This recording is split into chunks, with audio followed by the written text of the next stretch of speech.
Hello friends, स्वागत है आप सभी का। आज हम पढ़ने वाले हैं 7वीं अनुसूची के बारे में, 7 से लेकर 12 अनुसूची के बारे में। जैसा कि मैंने आपको 12 अनुसूचियों के बारे में बताया था, पार्ट फर्स्ट में हमने 1 से लेकर 6 अनुसूचियों के बारे में डिस्कस किया था। जो बच्चा पहली बार आया है वो पहले इसका पार्ट फर्स्ट देख के आए, और जो इसका लिंक जो है आपको डिस्क्रिप्शन में लिंक मिल जाएगा, और आई बटन पे क्लिक करके आप पार्ट फर्स्ट भी देख सकते हैं। चलिए तो स्टार्ट करते हैं यहाँ पे 7वीं अनुसूची से। 7वीं अनुसूची में जो मिलता है इसके अंतर्गत क्या वर्णन मिलेगा, आपको सारी चीजें यहाँ पे लाइव याद हो जाएगी। आज के बाद आपको अनुसूचियों को पढ़ने की जरूरत तो नहीं होगी, बस आपको एंड तक वीडियो को देखना है। चलिए स्टार्ट करते हैं 7वीं अनुसूची। तो इसके अंतर्गत केंद्र एवं राज्यों के बीच में शक्तियों का बंटवारा किया गया है। इसके अंतर्गत 3 अनुसूचियां शामिल है। तो दोस्तों यहाँ पर जो 7वीं अनुसूची है उसको कितने भागों में बांटा गया है, तो 3 भागों में। कितने भागों में? 3 भागों में। सबसे पहली आती है आपकी संघ सूची। ये आपको मैं 7वीं अनुसूची के ही पार्ट बना रहा हूँ, 3 पार्ट है। तो पहला पार्ट है संघ सूची।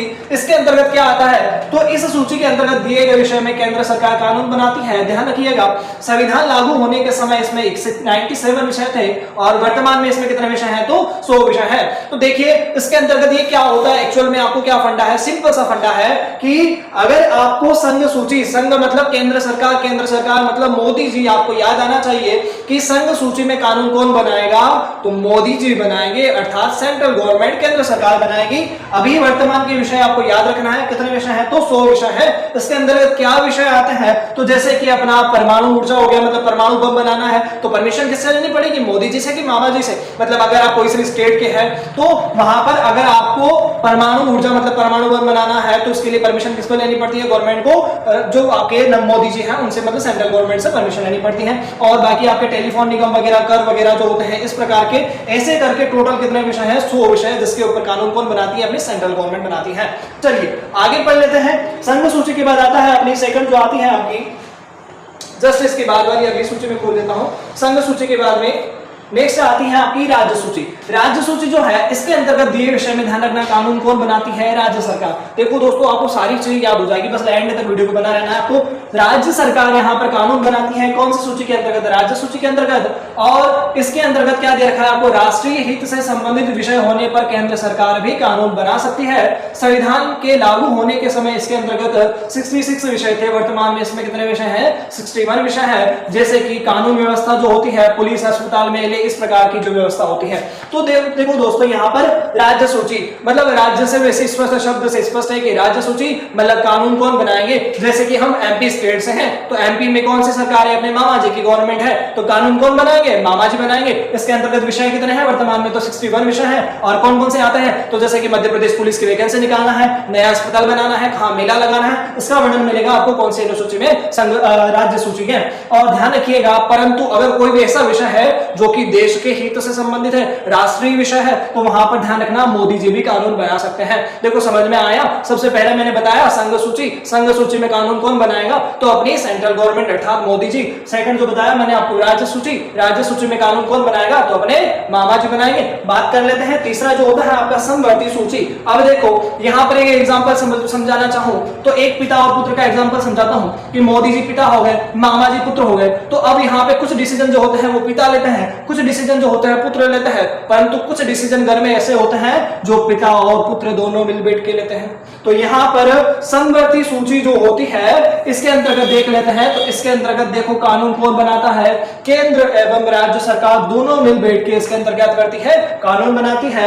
इसके अंतर्गत मैं आपको शॉर्ट में डायरेक्ट बता रहा हूं, इसके अंतर्गत कितने विषय है, तो वर्तमान में से कितने विषय है, 52 विषय है। जैसे कि इसके अंतर्गत क्या आता है, तो दंड विधि आती है, चिकित्सा वृत्ति आती है। तो इस प्रकार के 52 विषय है जिसके अंतर्गत मोदी जी प्लस मामा जी मतलब राज्य सरकार और केंद्र सरकार दोनों मिलकर उसके ऊपर क्या लेंगे, डिसीजन लेंगे। तो आपको 7वीं अनुसूची बड़ी इंपॉर्टेंट है, इसके तीनों भाग याद रखना। सबसे पहले संघ सूची, केंद्र सरकार और सेंट्रल गवर्नमेंट कानून बनाएगी। सेकंड जो होती है राज्य सूची, राज्य सूची में मामा जी और समवर्ती में दोनों मिल बैठ के कानून बनाएंगे। चलिए आगे चलते हैं। तो आगे अनुसूची आती है आपकी अनुसूची नंबर 8, है ना। तो अनुसूची नंबर 8 देख लेते हैं। तो 8वीं अनुसूची में क्या वर्णन मिलेगा, इसमें आपको 22 भाषाओं के बारे में। सबसे पहले देखो शॉर्ट वे में भी आपको याद करवाऊंगा, बिल्कुल एक लाइन में। आपको 8वीं अनुसूची में क्या मिलेगा, तो 22 भाषाओं के बारे में उल्लेख किया गया है कि भारत में जो बोली जाती है भाषा, जैसे कि वो हिंदी बोलता है, कोई मालवी बोलता है, कोई गुजराती बोलता है, कोई कौन सी लैंग्वेज बोलता है। तो टोटल कितनी भाषा है, अपनी 22 भाषाओं का उल्लेख कौन सी अनुसूची में है, 8वीं अनुसूची में किया गया है। और मूल रूप से 8वीं अनुसूची में जब संविधान निर्माण हुआ था तब कितनी भाषाएं थी, 14 ही भाषाएं थी। वर्तमान में इसमें 8 भाषाएं और इंक्लूड हो गई है। कितनी भाषाएं? 8 भाषाएं और जुड़ी है। अब कौन सी भाषा कौन सा सन में जुड़ी है, तो ये आपसे क्वेश्चन बन सकता है।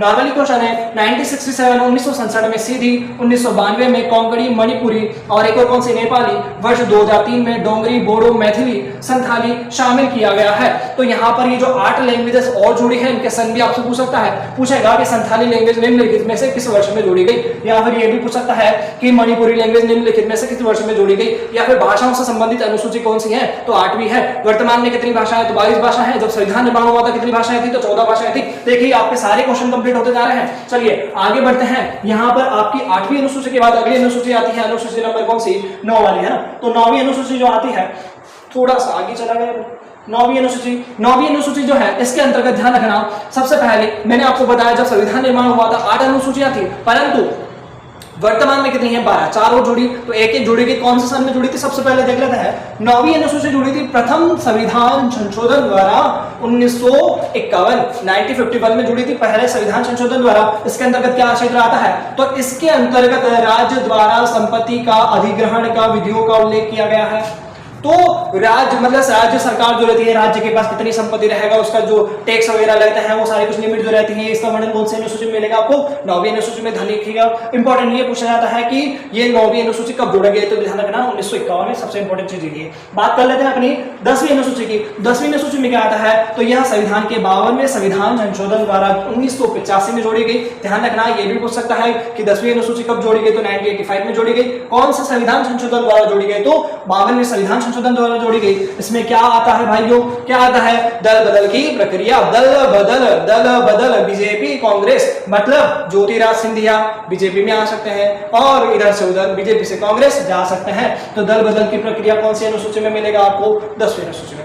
देखो दोस्तों, आपको सारी चीजें याद हो जाएगी। फ्री में वीडियो नहीं देखना है, चैनल को सब्सक्राइब करना है, ज्यादा से ज्यादा वीडियो को शेयर करना है। चलिए आगे देख लेते हैं 11वीं अनुसूची। तो 11वीं अनुसूची 73वें संविधान संशोधन द्वारा, ध्यान रखना, जोड़ी गई थी। उसके बाद इसके अंतर्गत क्या आता है, तो इसके अंतर्गत आता है अपना पंचायती राज संस्थाओं को कार्य करने के लिए इसमें कितने 29 विषय प्रदान किए गए हैं। तो ध्यान रखना, पंचायती राज संस्थाएं जो होती है, मतलब पंचायत ग्राम पंचायत वगैरह जो रहती है, वो सारा कुछ आता है अपने कौन सी अनुसूची में, 11वीं अनुसूची में। इसके अंतर्गत कितने विषय आते हैं, विषय आपसे पूछे जाए, ध्यान रखना कितने विषय आते हैं, 29 विषय। इंपॉर्टेंट है, आपसे ये भी पूछता है पंचायती राज व्यवस्थाओं से संबंधित अनुसूची कौन सी है, तो ध्यान रखना 11वीं। कब जोड़ी गई, तो 73वें संविधान संशोधन द्वारा जोड़ी गई थी। लास्ट अनुसूची के बारे में पढ़ लेते हैं यहाँ पे 12वीं अनुसूची। तो यह अनुसूची 74वें संविधान संशोधन द्वारा, ध्यान रखिएगा, जोड़ी गई थी। उसके बाद यह किससे संबंधित है, तो ध्यान रखना शहरी क्षेत्रों से संबंधित है। इसके अंतर्गत स्थानीय संस्थाओं को जो है यहाँ पर काम करने के लिए कितने विषय दिए गए हैं, तो 18 ऐसे विषय दिए गए हैं जिसके ऊपर शहरी क्षेत्र क्या कर सकते हैं, कानून बना सकते हैं। देखो अपनी लैंग्वेज में मैं थोड़ा सा समझाऊंगा आपको यहाँ पर 9वीं 10वीं 11वीं 12वीं अनुसूची के बारे में। तो 9वीं में तो आपने देख लिया कि राज्य के अंदर कितनी सीमा संपत्ति रहेगा। 10वीं में क्या आ गया अपना दल बदल, मतलब बीजेपी वाला कांग्रेस में जा सकता है, कांग्रेस वाला बीजेपी में जा सकता है। 11वीं में क्या मिलेगा, तो 11वीं में बताया मैंने आपको पंचायती राज व्यवस्था है। पंचायती राज व्यवस्था में कितने विषय दिए गए, तो 29 व्यवस्था है। मतलब जैसे कि ग्राम पंचायत कोई गांव होता है, तो गांव के अंदर आपको नालियां साफ करवानी है, कोई नाली बनवानी है, कोई रोड बनवाना है, कहां बनवाना है, तो इसका डिसीजन कौन लेगी, यहाँ पे ग्राम पंचायत लेगी। ऐसा तो नहीं कि मोदी जी के फोन लगाएगी कि मोदी जी हमको नाली बनवाने बनाएगी। तो ऐसे इस प्रकार से कुछ विषय दिए गए। कितने विषय, तो 29 विषय। इसी प्रकार से शहरी क्षेत्रों में कितने विषय दिए गए, अपने 18 ऐसे विषय दिए गए हैं जिनके ऊपर डायरेक्ट शहरी सरकार जो रहती है डायरेक्ट इसके ऊपर कानून बना सकती है। कोई भी यहाँ पे नियम वगैरह ला सकती है, शहरी क्षेत्र वाले कर सकते हैं, नगर निगम नगर पालिका जो आती है इसके अंतर्गत आती है। तो दोस्तों यहाँ पर पार्ट 1 पार्ट 2 दो पार्ट हमने पढ़े हैं और 12 ही अनुसूचियां कंप्लीट की है।